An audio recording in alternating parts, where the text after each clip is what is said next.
Hi everybody, my name's Mike and I am here to tell you about the new course that I've just uploaded onto udemy.com that will show you how to make third-party API calls from your Wix website.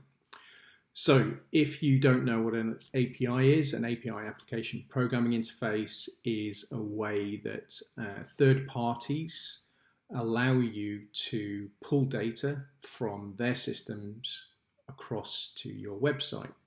So in my course, I've focused on Airtable specifically, but the course material that I presented will show you how to interact with any third-party API to pull data back into your website.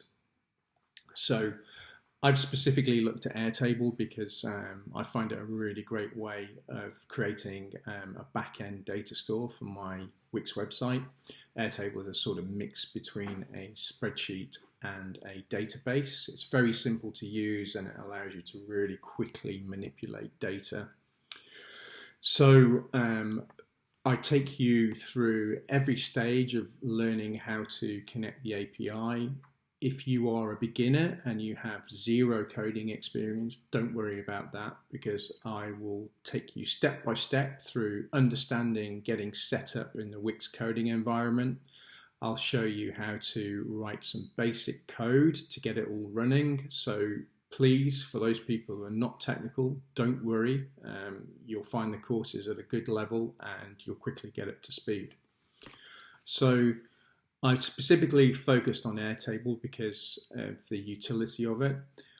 There are some niggles with Airtable that will be common to other APIs. So for instance, you can only upload 100 records at a time from Airtable. And then what happens is they give you a marker to allow you to go back and collect the next 100 records. So you need an automated routine that is able to sort of loop through those records. They're called paginated records, to loop through them. And once it's finished getting one record, it goes back and it gets to the next set of records and the next 100 records and so forth. So that's all included in the code. I've got a working example, which I provided at my example website, which is called www.airtablelist.com. I'll provide the details below. When you subscribe to the Udemy course, you'll get the password to the code page on the website, and then you're free to go off and copy the code. Otherwise, you can contact me independently in the comments here below, and I'll get back to you. So again, if you're using Airtable, I'd highly recommend this. It just makes life so much more simple when you can sit back and update your Airtable, and then those updates are automatically reflected in your Wix website. I hope you enjoy, and all the best, Mike.